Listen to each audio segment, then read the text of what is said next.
Good evening, ladies and gentlemen, and welcome to the first webinar in the Stellenbosch University High Performance Coaches Corner series. I'm Sven Benson. I'm a performance sport honors student in the Department of Sports Science, and I had the privilege of being taught and coached by Dr. Kraak. And tonight I'm going to share with you, just before I introduce Dr. Kraak, just a little bit of the vision and the background behind why we established the Coaches Corner. So the Coaches Corner was established by both the High Performance Honors Group and the third year coaching specialization from the department.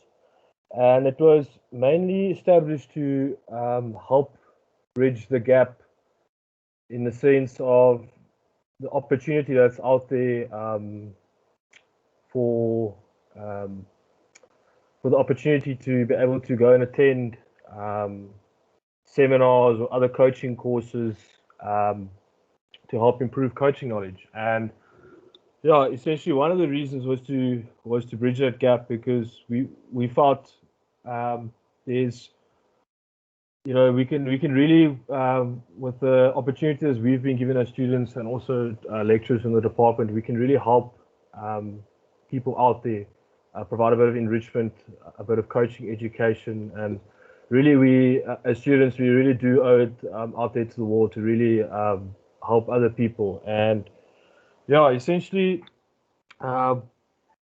Coaches Corner is there to help fill that gap. And we've got some really exciting talks in the future. Tonight, as you know, we've got the webinar with Dr. Kraak, and then in the coming weeks we've got a few videos, and then we'll have a video at another webinar at the end of September, and then we're going to have a switch over to the science of coaching, which is also going to be very, very exciting. We will be dissecting topics within strength and conditioning, sports psychology, and a bit of sports medicine. All right, so ladies and gentlemen, our speaker for tonight, I'm not too sure if he actually needs an introduction, because I was looking at his CV, and my word, it was a very, very, very impressive and a very long CV. And I'm going to try and read quite a bit of it, because I think everywhere where he's been, you know, whether he's been at university, whether he's been lecturing or coaching, he's really left an impact on the people within that environment. So Dr. Kraak, he hails from a very small town in the Western Cape. I think it's called Mamre. And he actually didn't study at the university. He studied at the University of the Northwest, which is Pika, up in Potchefstroom, where during his days, he was actually an active referee before he was a coach.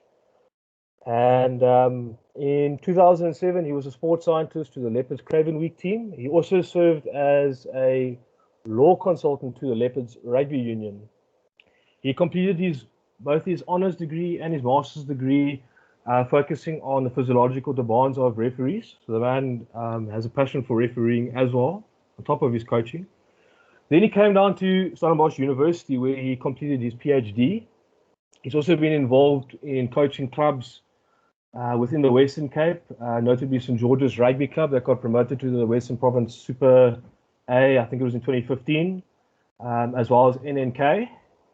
And he as recently was involved with the SK Warmers there at Greenpoint.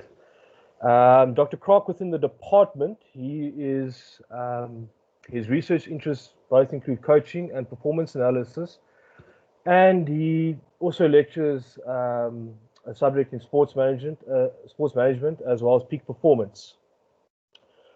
The other notable achievement on Dr. Kraak's behalf is that in 2020, now recently in July, he was appointed as a high performance consultant to the Nigeria Rugby Union. So, ladies and gentlemen, it gives me immense pride and pleasure to welcome to you Dr. Wilbur Kraak. Okay, good evening, Sven. Good evening, everyone. Thanks for that introduction. Quite a lengthy one. I gave you 2 lines and you expanded that, but thanks for that. And thanks for the opportunity for you guys, for the coaching class and the high performance group. Thanks for the opportunity to kick this off. Before I start, I was just informed by one of my mates that one of my former teachers is also here. So Mr. Abels, thanks for being here, and thanks for what you invested in my life. So he was one of my primary school teachers. So I still call him Meneer. So it's great having you here, and it's for me it's important to acknowledge also people that played a massive role on your journey. So as I said, thanks for the opportunity, Sven and you guys. I want to acknowledge you guys as well. You're doing an amazing job, and just to think outside the box and to get this thing going. I think you're gonna contribute to the education of lots of coaches, and you're gonna make massive impact. I know your passion as well, Sven, coming from the Eastern Cape, and rugby is quite a big passion for you. So thanks for the opportunity. Just as a disclaimer, as you know, I'm from a very small town. I don't think it's not near the West Coast, but we in between the West Coast and what they call the Swartland. So we in there between a town that produced a hell of a lot of provincial players, national players, and that has contributed off their sports field as well. So now I want to put this out there. English is not my first language.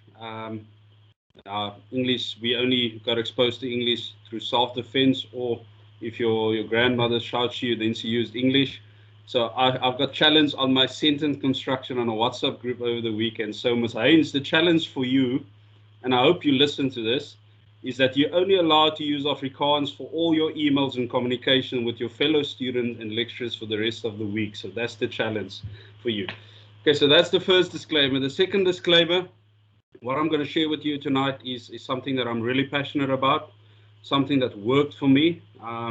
And again, it might not work for you, but it worked for me, and we can discuss and how you can implement in your environment. And it's something that is close to my heart, and something that I think the last couple of months and being in lockdown has given us a lot of time to reflect on it. So I failed.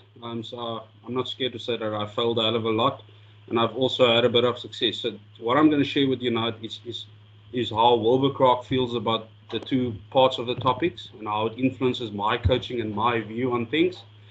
So it might not necessarily be your view, but I want to make it open as a discussion, and I want to use this opportunity to share and what worked for me along the way. So Sven, I'm not sure how you want to engage. So I know there's a hand up function, and I really want you to engage with me as we go along. And again, you're welcome to disagree. If you say you're talking a lot of nonsense, then you're welcome to say that as well. So the topic that I was asked to present on is, or Sven asked me, what do I want to present on? And I said, team culture has always been a topic that I had big interest in. And it's also winning in sport, and especially, and I'm going to touch a lot on school sport tonight, because I believe school sport is becoming too result focused, and we neglecting development of human beings. And along the way, you get people that influence you. So the two ladies at the top, Suzanne Ferreira, a former colleague, one of my best friends, currently the most successful coach in South Africa, also a Paralympic coach. What I've learned from her is to love your athletes and to care about them. And it's not about the medals, it's about the journey and significance. And we shared quite a lot when we said we had offices next to each other on the same corridor, and our discussions would start with a pop-in, and then later on it's an hour and a half. We chat about people and how people develop. And then Coach Zan, I met her 3 years ago, but in the lockdown period, I really got to see her heart. And this picture is quite significant, and it leads on to the topic tonight. And this was taken. She's the head coach of Marty's Netball. This was taken in PE, and she took Marty's netball team to a hometown and let them experience that as well. And then in lockdown, so the guy on my left, I'm not a Liverpool supporter. I want to put it out there, and that's the first point. I actually had to put that one of the disclaimers. And these two guys at the bottom are actually they both Liverpool. One coaches them, and one is a bigger supporter of them. But Jurgen Klopp, I think he's done amazing work and issues. So what got me interested in his work is how he's turned around the culture and his view on what culture should be. And just to mention something, so when he started there, the first week, normally the players have like a central place where they have their lunch or their snacks and stuff. And he noticed that a lot of the players just walk past the ladies that's serving his food or making his food without knowing them. So he made an effort so that every player should got to know who serves the food, who cleans up after them, because he believed that team also contributed to the success of the club. And we could really see it in the culture that they created.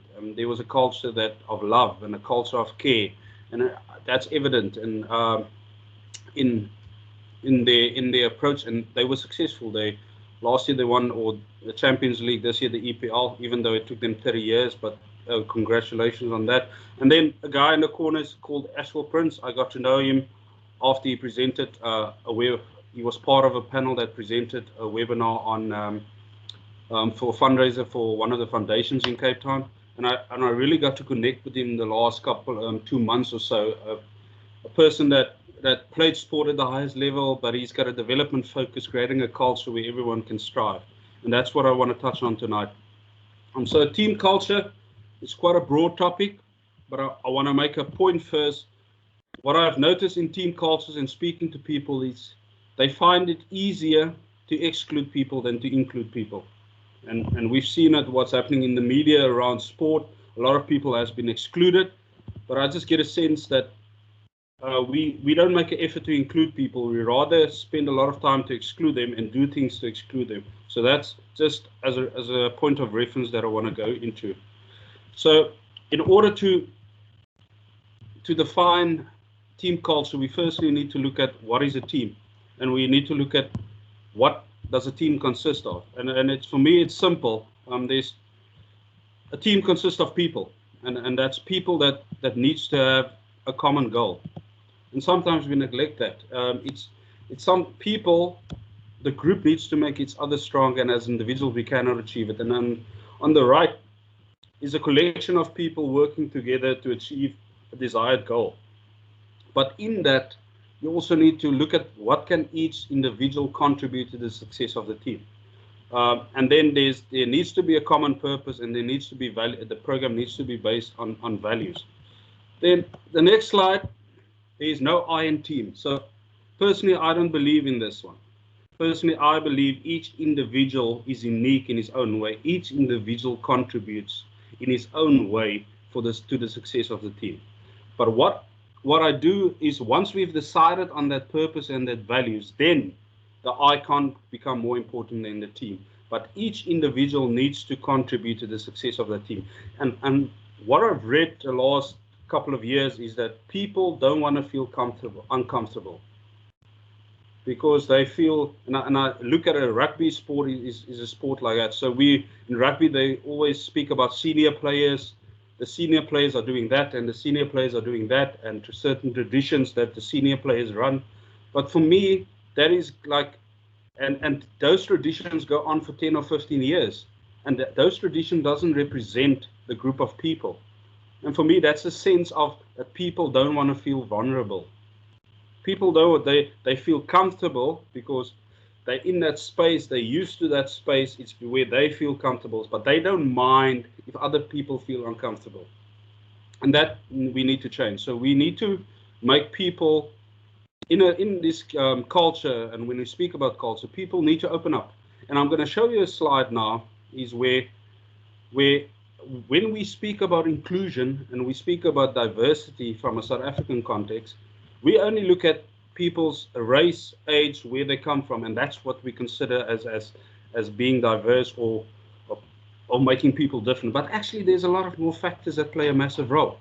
So there's your primary, and they divide it into different pillars, or whatever you want to call it, but there's 4 of them. So there's your primary, which divide people. Then there's your secondary, your religion, your education, your working style, your language, your accent. If you can pick up, English is not my first language, so it doesn't make me. So I'm Afrikaans, which is first language. English is not my second language, but a lot of the time people get excluded by the way and how they speak and what language they speak, and that we need to change. Then we go wider, so organizational, where you come from, your work experience, your network, who do you know, and then there's cultural. So we can't just go, especially in a country like South Africa, which is very diverse. And I think our diversity provides us with a hell of a lot of opportunity to make a difference. And I think in South Africa, we actually in the best position to dominate sport and to drive change and to show people that we're willing to change because we're so diverse. And I think our diversity is providing us with a lot of benefits, but I don't think we've acknowledged it at this stage, and we don't see it as in that way. So for me, what we need to acknowledge, even though we have one purpose, we have one set of values, everyone is aligned, all individuals are different. And each individual comes with different strengths, different uniqueness, different weaknesses. And they will contribute to the success of that team. So just taking that in mind, linking to what I said at the beginning, it's easier to exclude people than to include people because we don't want to feel uncomfortable. It's we're comfortable that they feel uncomfortable. So just take that in mind as we go along. So for me, how do you create this culture? And I call it a transformational culture. And transformational, when I speak about transformational, I don't put color to it. And I think that is one of our biggest problems in South Africa. As soon as we speak transformation, we add race to it. And for me, that is not. Everyone can be transformed. And I've highlighted in red what I believe a transformational culture should look like. We firstly need to transform the mind in order to achieve that culture. That's that transformational culture that we strive towards. We need to transform our attitude. And then once we've changed that, we need to change our behavior. And for me, that is important. We tend to speak about things at surface level. And as soon as we need to put it in action, we take a step back. And we look at people differently because where they come from, where they grew up, what color shoes they're wearing. We're even excluding people because they're not wearing the same boots. So for me, in order to start with this transformational culture, it starts with the mind and our attitude. In the Afrikaans words, gesindheid, that for me actually summarizes our attitude towards certain things, and then that needs to be put in action. And this next quote is, true diversity and inclusion means you are willing to have that difficult conversations. And I think a lot of people are running away from that conversation because, again, they don't want to feel uncomfortable. But they find with that other people feel uncomfortable in that environment. And in order to make that necessary change, we need to have those conversations and to challenge the way we do things, because lockdown and COVID-19 has taught us that we can't be doing the same things this next year what we did prior to COVID-19. There was a great opportunity to reflect and a great opportunity to learn and a great opportunity to equip yourself. And then we need to find common ground that works for everybody, not just a few. And I mentioned earlier, when a rugby setup, you normally have your senior group of players or your senior group that's they in charge of the Kontiki, they in charge of the inleving, as they refer to that. But that sometimes those people are they just transferring on the traditions, and they don't get challenged and they don't feel uncomfortable. But then but he doesn't want to be part of the team. But the team is that individual. The team needs to reflect the people that is part of the team. We can't be doing the same things we did 10 years ago because we call it a tradition. A tradition needs to have a specific purpose. A tradition needs to contribute and represent the team. And on this, I want to share a story, and it's about professional sport. So a lot of you know the whole situation with Saracens at the beginning of this year and end of last year with the salary caps. And for me, that's actually a true example of what culture we don't want to create. And I look specifically at one of their values is honesty. And for me, honesty needed to be reflect how we do administration, how we run off the field stuff, how we run on the field stuff. For me, that is not embedded in their culture. Honesty is not a part of their culture, because if honesty was part of their culture and they lived their culture, then those things wouldn't have happened. And then that administrator would think twice about signing this contract with this player, even though he's over the salary cap. And for me, what they also needed to transform a bit is that in the past, Saracens was the club where a lot of older players, so they're closer to the end of their careers and they go and retire at Saracens. And then Saracens created like a family environment, so they had like a preschool on the premises, so they had like a women's club, and so it was a family environment, so everyone would come there. And later on, the players became younger, but their culture didn't change. And again, my point that I'm trying to make, the culture needs to reflect the people. So the people that is part of that club needs to form that culture. So a culture is not something that we decide on a culture and this is how we're going to be. A culture is something that needs to evolve with the people, because you get new players in, you get a new squad in, you get new captains, you get new coaches, and that needs to evolve over time. So, and as we can see in sport, the culture that you create influence how you operate as a team, and it affects your functioning and your performance. And a true example of this is the Liverpool team, and I want to bring in here Suzanne as well. What she speaks about team culture, creating that family environment, and that family environment that she speaks of, or Jurgen Klopp speaks about, that caring environment, is not something that you put up on a billboard. It's something that you live. It's not we speak about it. It's something that it's true action, and that's how a culture should be. And I've normally had like 5 pillars, and it started with purpose, but the last couple of weeks I've added people. And for me, people form the backbone, or the foundation of a team culture. And people, as I said earlier, needs to be included in decision making. Each individual in their unique way contributes to the success of the team. And we tend to forget that we're working with human beings and us being coaches, and you'll see how this leads on to winning later on. Then there needs to be a common purpose. And I always speak to some of the coaching students will know when I speak about purpose, is that thing that gets you up at 5 in the morning when it's raining like today. And you go and coach, you go to the gym. That's your purpose. That's your reason for getting up. And there's a difference between an aim or a target and a purpose. A purpose you can't always measure. A purpose comes from within. Why do you get up? And that there needs to be a common purpose. What does this group want to stand for? What do we believe in? Then values. For me, values is like your building blocks. That's like when you build a house, and that's like your corners needs to be strong. And for me, that is exactly the same with values. Values is action words, it's doing words, it's stuff that you do every day, it's stuff that you live every day. Then we need to approach everything with a positive attitude. In the past, last year when I presented also on team culture, I only had attitude, but when I went back from one of the talks, that I believe we can actually influence people in a negative manner as well. We can develop a negative attitude as well. So I changed it to positive attitude. Then, and this is something that Suzanne advocates, we need to create high standards. We need to strive for that excellence. And that is where you get that magic happens. That is where people can really focus on. And later on, I'm not going to, I'm going to speak about winning, but I'm going to from a completely different perspective. And then goals. We tend to measure success of a team based on if we achieve the results, yes or no. And for me, that is completely wrong. For me, and I'm not saying, and I'm going to lead into the next couple of slides, I'm not saying winning is not important. I think winning plays a massive role in learning, the same as losing. But I think we've come so focused on winning that winning is what we measure success on.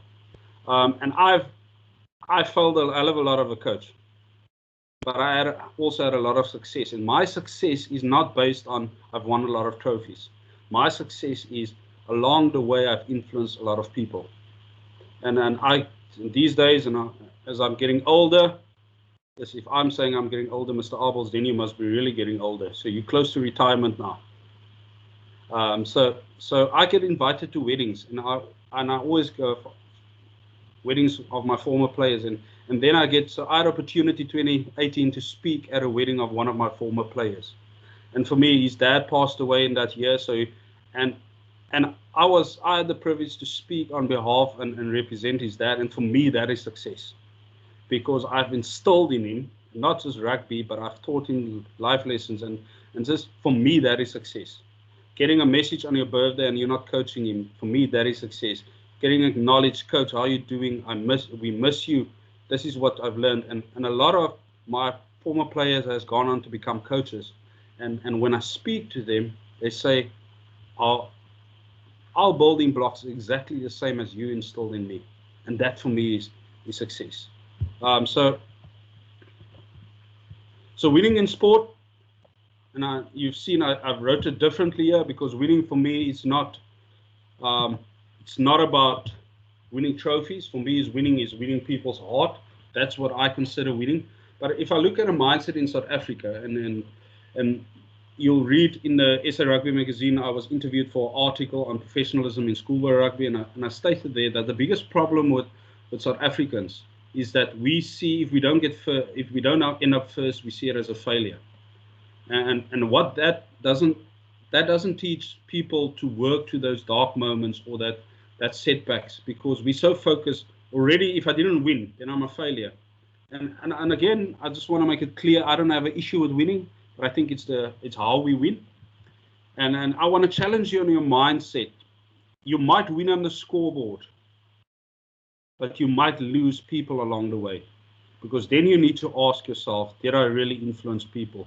Did I really win? And that's the question you need to ask yourself.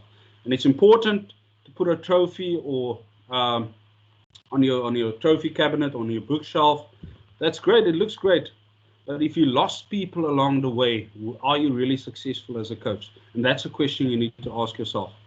And linking to goals. So there's three types of goals. One is outcome and results, and then there's process and performance. And I call it transactional goals and transformational goals. So for me, transactional goals it's like a bank that's taking your debit order every month, but they're not investing in you as a person. They're just taking from you. And that's the same coach as, he doesn't care about where the person comes from. He doesn't care who the person are. He just wants results on a Saturday. And for me, that is short-term impact. Then I want to challenge you to go to what we call transformational goals, which is process and performance. Where, and again, winning will happen, but it's a byproduct. That's not your focus. Your winning will happen because you have high standards. You strive for excellence. You're investing in people, and that is where you got long-term of impact. And I listened to an interview once on a South African coach. I'm not going to mention his name, and he was asked, how will you determine if you were impactful coach? And he said, if I'm staying in this specific town and one of my former players drive past me without coming in to greet me, then I didn't make an impact. And for me, that's so profound, because could typically be a coach that just looked at the debit orders going every month. So getting that results. And I want to challenge you. And again, as I said earlier, this is my view. You're welcome to challenge me when we go into the Q&A. You're welcome to share your successes, and we can chat about it. But for me, I really want to challenge you to be transformational coaches, because a coach, I think sometimes we, as coaches, we underestimate our impact. And Mr. Abels, I want to take you back to where I was a guest speaker at our prize giving. And I challenged the teachers there as well. And I felt at that time that teachers are sometimes moving into a space where they are just there for the salary at the end of the month. But I think as teachers, we can make a massive impact. But as a teacher coach, you can even make a better and a bigger impact. And we shouldn't underestimate that. And we need to be transformational. People need to come back to you and say, yes, thanks for investing in me. Thanks for allowing me to grow. Thanks for challenging me on things. And thanks for putting me in my place when I stepped out of line. And that's what we should be focusing on. And I got this quote. So I'm reading a book at the moment, and this is Michael Jordan's coach. And I'm reading a book on 7 rings, and he won 7 NBA titles with the Bulls. And earlier the year in the lockdown, you could have watched the series The Last Dance, and then with the Lakers later on. And he said, obsession about winning is a loser's game. The most we can hope for is to create best possible conditions for success. Then let go of the outcome. Again, his focus was on transformational rather than the transactional. what matters most is playing the game the right way, with ethics, within line, having the courage to grow, and again here to feel uncomfortable as human beings as well as players. And sometimes what I think we neglect as coaches, and I made the same mistakes when I started off coaching, because I also thought it was just about getting that result. You're only going to be measured on if you achieve the outcome or not. And we forget that we firstly working with a human being, and then we're working with an athlete, and then that's what we forget. And again, if you make a better human being, that will produce a better rugby player or better athlete or better tennis player, because you're investing in that person. You allows him or her time to grow, and you're really playing a part in their development. Then for me, my real, I want to challenge you with this, is nothing changes if nothing changes. And that links to, it's easier to exclude people than to include people, because we don't want to feel uncomfortable. And my challenge for you as coaches is to really to make an effort to get to know your people, who you work with. And one of my mates that I also got to connect over the lockdown spoke about you need to know your coffee. So everyone's got a preference on what type of coffee they like. And he said, but did we ever sit back and think about where does that bean come from? What soil that bean needed in order to grow? What aroma, what produced or assisted with that aroma? And that for me is very profound. And I had to sit back. Do I really know my players? And what is our role? And our role is to make better people and to make better human beings. And we're just using sport as a tool to try and achieve that. So I really want to thank you, Sven. I hope I didn't waffle a lot. And this is something really, this is me. Again, you're welcome to challenge me on, and we can have a chat about it. Yeah, you can welcome to email me and we can have a chat. If you disagree, we can chat about it now, but I really want to leave that with you. And I want to remind you, nothing changes if nothing changes. And we can't be doing the same thing over and over and expect different results, like Albert Einstein said. We need to change the way we do and include people. Feel uncomfortable, because that's where growing takes place. Thank you. Any questions?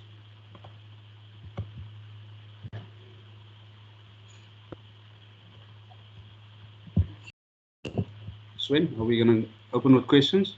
Yeah. Good evening, everyone. Me again. I just want to say thank you again to Dr. Kraak for that magnificent talk. Dr. Kraak's a very, very busy man, so I just want to thank him just personally from my side, just for taking time out and just passing on knowledge onto us and to everyone else on this platform. So just want to say again, thank you very much. And ladies and gentlemen, I'd like to open up the floor to any questions. Please feel free, just use the raise your hand option, and then you can unmute yourself and you can ask a question. More than welcome to.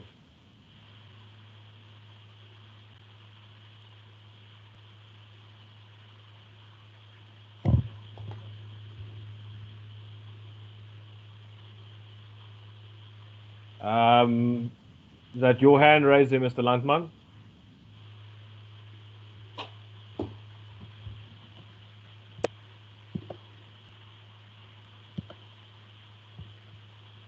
You can go, Mr. Landman.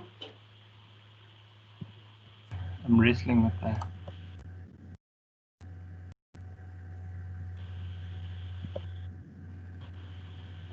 Yes, Mr. Landman.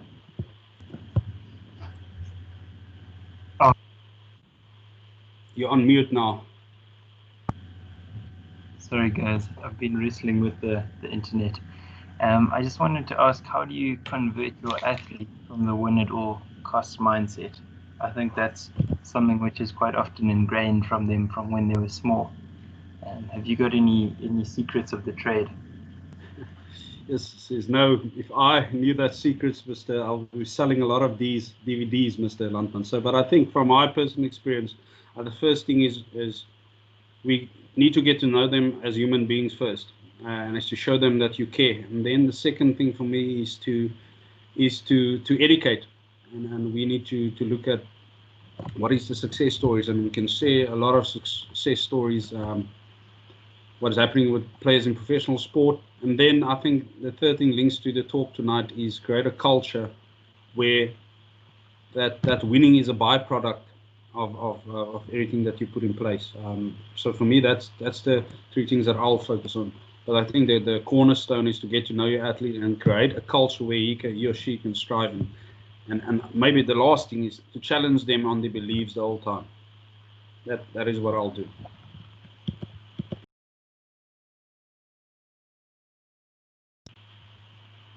Okay. Miss Lettingham, please go ahead and ask. Hi, I just wanted to ask, obviously a lot of your experience is in team sports. Would you say that it's a different approach to team culture in individual sports? Because obviously your results don't really depend on your team. It all comes down to the individual athlete. But I've discovered that that often makes making a team culture more difficult. Do you have a different strategy, or is it still the same building blocks? Yeah, I think the application of the principles and the building blocks are different, but I think that will be in place. So it's how you apply it, how you make it work for you. And I share.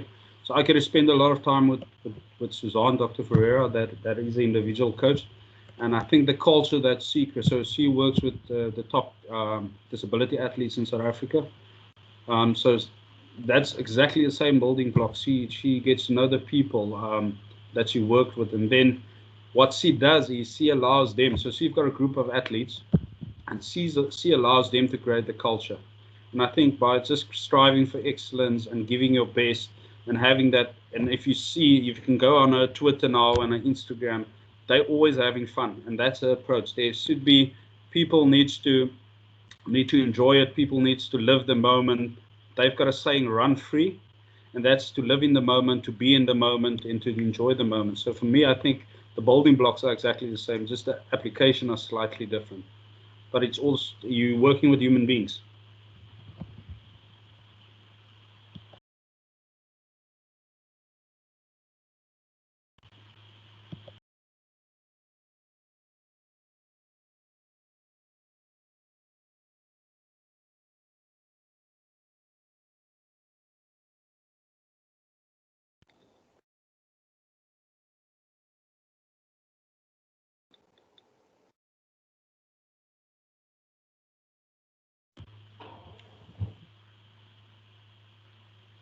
Sven, are there more questions? Or? I don't see any raised hands at the moment. Don't forget, ladies and gentlemen, please raise your hand. Use that option there, and then more than welcome to ask a question. Okay, so here's a question in the comment section, Sven. You want me to respond to it? Yeah, go ahead. Okay. So I know John well. So you're referring to a rural area club. I think when we speak about community clubs, I think the first thing that we need to acknowledge is that your purpose is not just sport. You've got a much bigger purpose in a community. So a lot of people use that club as a way of getting away from their situation. So you need to create a culture where they can be themselves. They can come into an environment, they can live it, they can be part of something bigger, because a lot of, in the community you're referring to, there's a lot of struggles, and I've coached in that communities, and if you're going to go with a mindset that's all going to be about sport, then you're going to miss a lot of people, because there's a lot of poverty, there's people that is, people that are unemployed, there's people that come from single parent houses. So just to give you an indication, John, so I've coached the St. George's team, that nearly 50% of the players came from single parent homes, and my role as a coach was completely different, because I needed to play a father figure role in them, and I needed to create a culture to include them, and I needed to be, some of the boys I needed to be hard on, some of the boys I needed to pull to the side and really to and comfort them, because sometimes they just miss that father figure. And for me, a culture is, you need to look at the community and what's the needs of the community, and then as the club itself, what role can it play in the community? You have a social responsibility. You have a responsibility to equip that people with life skill, so that they can take out an impact.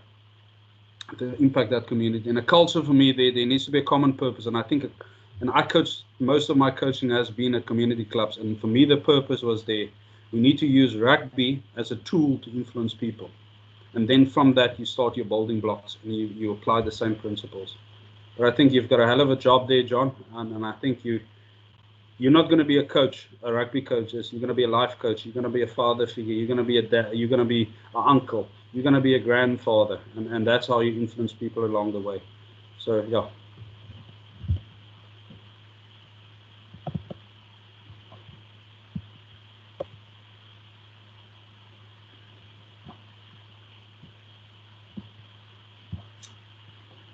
Any more questions, ladies and gentlemen?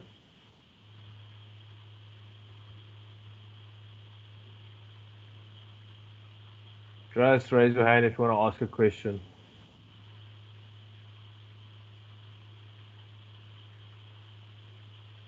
I have a question for you, Doc, because it's something I think, yeah, sort of, also it's been bugging me since we won the World Cup, but just throughout. So when we're referring to team cultures, you know, I think a lot of people out there, and I'm going to go out on the limb and say it, but I think a lot of people out there, they have a misunderstanding of the term team culture because, for instance, I mean, we all know the All Blacks have a very, very successful team culture. We can speak about the Blitzboks, we can speak about the Springboks, we can speak about the French team that was participating now in this year's Six Nations. But I think sometimes, I don't know, for what I've seen, especially on the social media platforms, is other coaches sort of copying other teams' cultures and stuff like that. Say, for instance, I think I saw a certain team in Australia. I think they were last year. They were on a tour, and then they took a video of the coach helping offload the bags off the bus. And I'm not saying it's not a good thing to do, but also I think if you sort of, you know, wanting to put that onto social media platform, it's just, you know, yeah, I just don't really know what you're trying to achieve by posting it on this. I don't know if you'd like to comment on just sort of how do we make a unique culture specific to the environment that we've placed in. Maybe it ties into the previous question. Yeah, I think, Sven, that's a very good question. And I think we also speak a lot about the successes of other teams, but we also need to speak about their failures as well. If you can use the All Blacks as an example. So they lost in 2009. So they lost 2007 the World Cup against France. Still enjoy that moment, seeing Richie McCaw and Graham Henry in a press conference with their head down as a Springbok supporter. Then they didn't do well 2008. 2009 they lost against Peter de Villiers as a Springbok team twice in a row. And then they were also at a point where we can't go on like this. So they needed to revisit what they stand for, who they are. And I think that is important, is to firstly acknowledge that we've got an issue with our culture. And how we're operating at the moment is not us. And I think then you need to sit back and what do we need to do in order to rectify it. And I think, and I made the first point, a culture needs to reflect the people. And for me, a culture is something that you live. It's not something that you put on a billboard. It's not. A lot of people believe if we play, like we go out on weekends and we do paintball and we play table tennis and we do a lot of fun things, that's culture. That for me is team building. That's completely, you need to separate the two.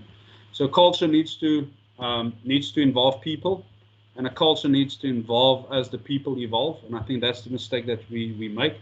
And I don't think a culture is something that you need to put on social media. For me, it's something that you live, and it's action.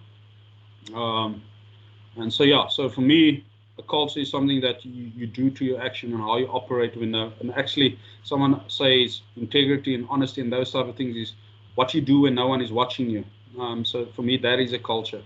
And if you go back to the All Blacks, a lot of people know the issue with Aaron Smith, and they had a lot of they created a drinking culture. And again, even though they had success, they needed to revisit their culture every time to evolve. And now they also had their new coach. So that new coach needs to instill new values and a new purpose in conjunction with the players. because there's going to be a new leader, and that culture needs to be unique to the group of people. And that's my answer to that. And I think John, just in the comment section, answered what I said. You can learn from others, but I don't think if you copy and paste from others, it's not going to be you. That's not going to reflect you. Sven, and I see there's another question in the chat. Yeah. You want me to go through it, or can you read it? No, you can read through it, Doc. Okay, so everyone can see the question is, how do you deal with one player that does not believe in the team culture that you set in place? I think I'm going to answer that part first, Carl, because for me, the first thing is, did we really make an effort to get to know that player as and I shared with you the diversity and how diverse we really are. So for me, did you make an effort to be part of the team? And in that, if you did that already, there's a saying that if you can't change the person, change the person. If you made an effort to change that person and you've allowed him or her to express them, then you need to find out what is more important for you, the team or that individual. So that's my first question to that. And it comes down to what Mr. Landman said, we need to keep on educating as well, or asked. A link to that, the second part of the question is, and again, I'm going to answer that, if you can't change the person, change the person. And again, you made an effort, but there's nothing come from the other side.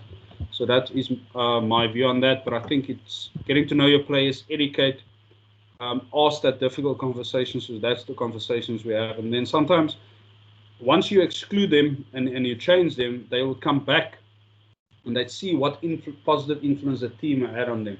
Because sometimes they get back yourself. And I've worked with players like that. But you need to get at a point is where you can't invest all your energy in that one player that doesn't want to buy. And if you made the effort and you're really true to yourself, that I've made an effort to include this guy, then maybe that person also needs to take a step back, reflect on where he or she is heading, and then you can allow him back into the team. Mr. Myberg. Yeah, we've got a very important question here from Mr. Myberg. I'll read it. He says, Dr. Kraak, how would I make Dean a duathlete in 11 weeks? Mr. Myberg, there's a lot of things that you can't change, but you can create a climate where you can strive for the best. But for me, I think Dean is open-minded and he's vertically challenged. That you can't change. But I think he's created a climate where he can strive in. And again, it's not about winning. It's about creating a culture and an environment where he can give his best and he can strive towards a purpose or a purpose that you guys agreed on. But I think you don't have a bad athlete. Thank you, Dr. Kraak. Dean appreciates that. He says his stride length isn't great, but his frequency is very rapid. Everyone's got their own strengths. You just need to find these strengths. We've got him training wheels and everything. Thanks, Doc. Yes, Ms. Moore, that for me is a team culture. It mustn't come from the coach. I think it needs to be, that's why I said it needs to reflect the people and the values that are instilled needs to come from the players, because I always believe once players set goals and values and purpose, they can keep themselves accountable. As soon as you decide on it, it's your role to keep them accountable. So that we need to weigh it up, coach-led or player, coach-led or driven, or player-led or coach-driven, and you need to play with that.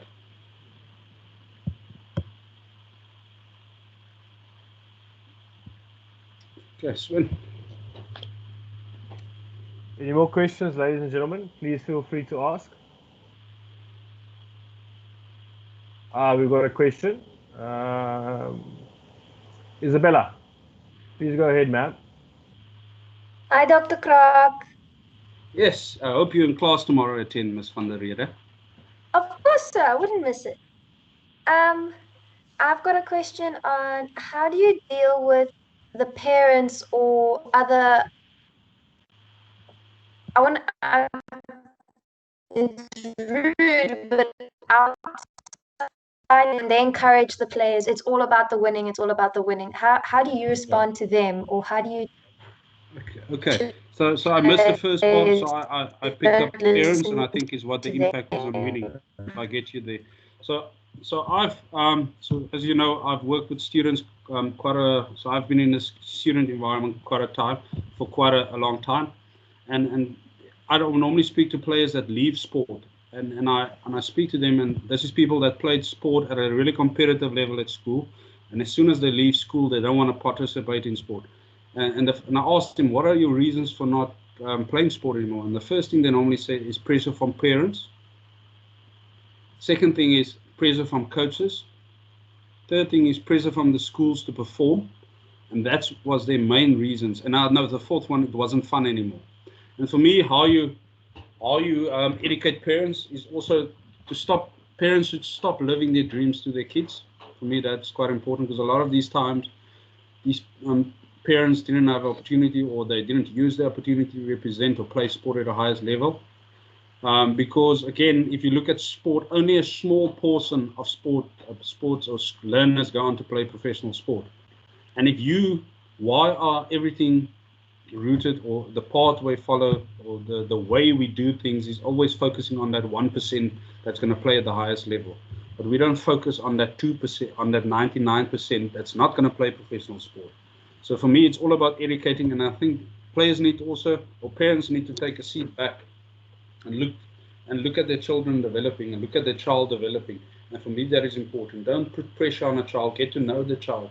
Spend time with your child. Get to know what it. And so one of my former students is coaching at a primary school just outside Cape Town. And last year he phoned me. So he had a boy that didn't want to play rugby. He wanted to be a dancer.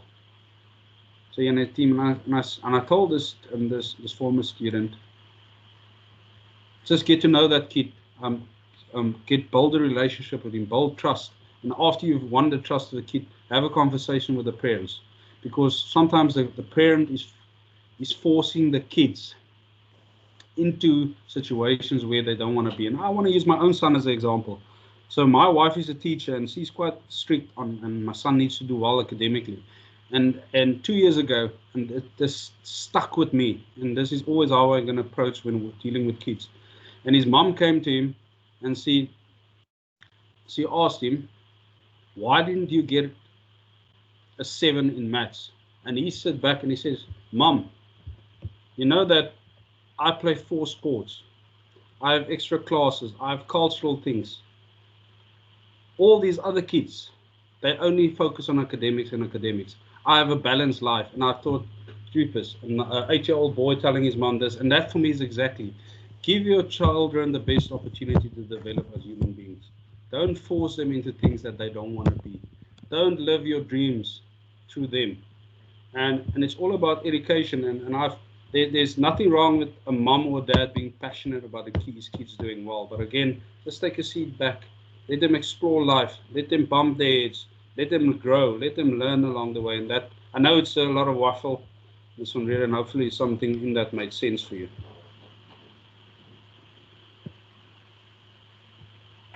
Yes, it did. Thank you.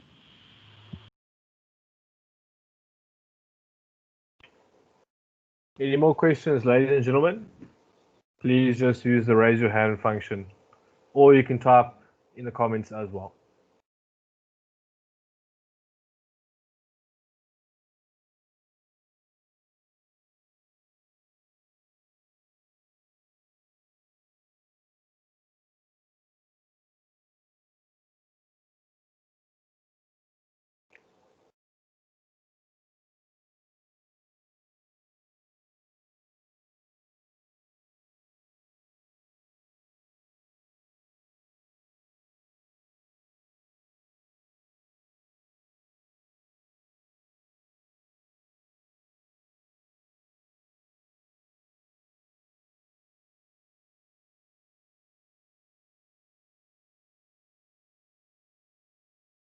Dr. Kraak, I have a question for you, if that's all right.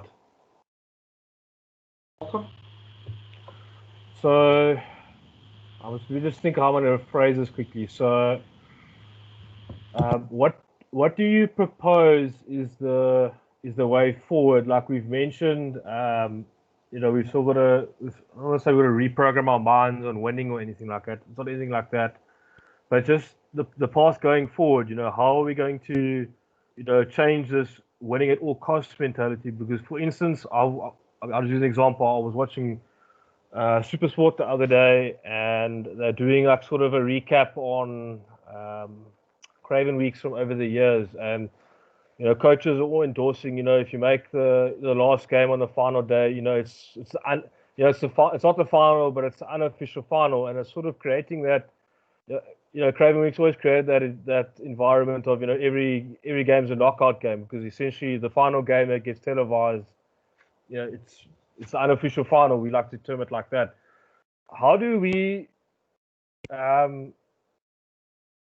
get over this sort of this winning at all costs mentality and just move forward into looking at the bigger picture of South African rugby? Because if we look at the sort of the system, how it works, like I know I read an article at the start of the year, and sorry for the very long question, but I read an article at the start of the year about one of the players who was a former under-20s captain, and he spoke about going to a certain union, and only out of the 35 or 40 guys who were in the team, only I think 5 are still playing, 3 of them still playing professionally.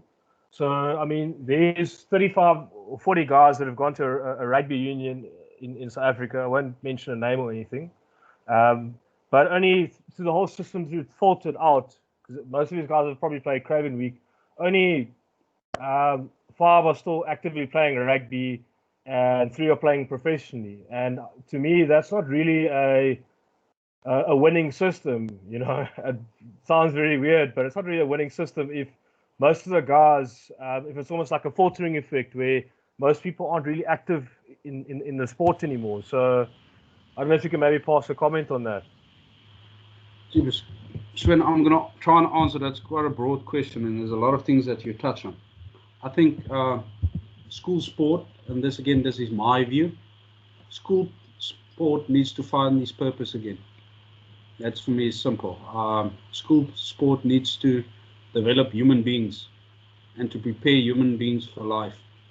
And that's what we've forgot as the school system lost. That's, for me, there's always, school needs to provide a platform where people can develop as a human being first, seen as an individual first, needs to develop leadership skills, need exposed to different religions, need to exposed to meeting new people, sport, culture. And for me, that should be the purpose of school sport. So in short, school sport needs to find its purpose, and school sport needs to develop people holistically, and then we can sort out the rest. Thank you, Doctor. Any more questions, ladies and gentlemen? We can maybe take one more question.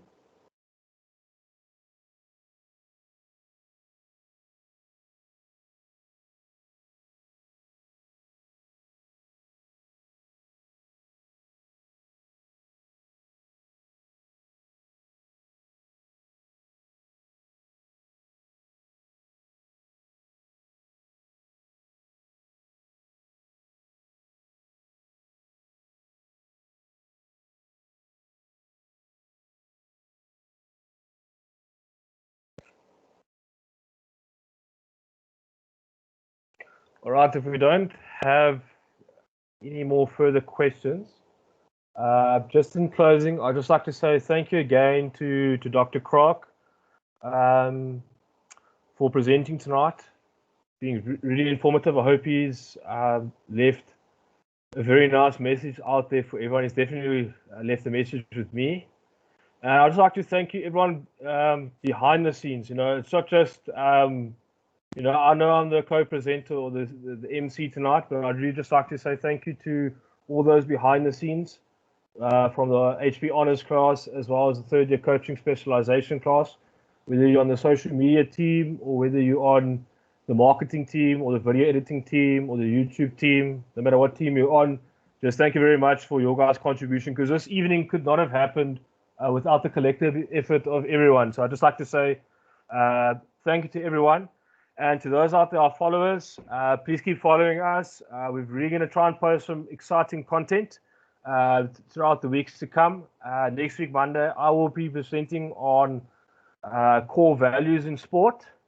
And throughout the week, relating to that topic, we're going to try and release smaller videos on each day as well that covers a smaller topic. So say, for instance, if we have a strength and conditioning week, all the coaches will hopefully be posting some clips that can maybe help you in terms of strength and conditioning, or maybe a draw to help there. So yeah, just keep following us. If you know anyone else there that's a sports coach that isn't following the page but would like to follow them, please encourage them. Please try and share our name across all social media platforms. And if you have any further questions, please inbox us on our social media platforms, or you can always email us at cornerforcoaches@gmail.com. Thank you very much, ladies and gentlemen, and please have a great evening further.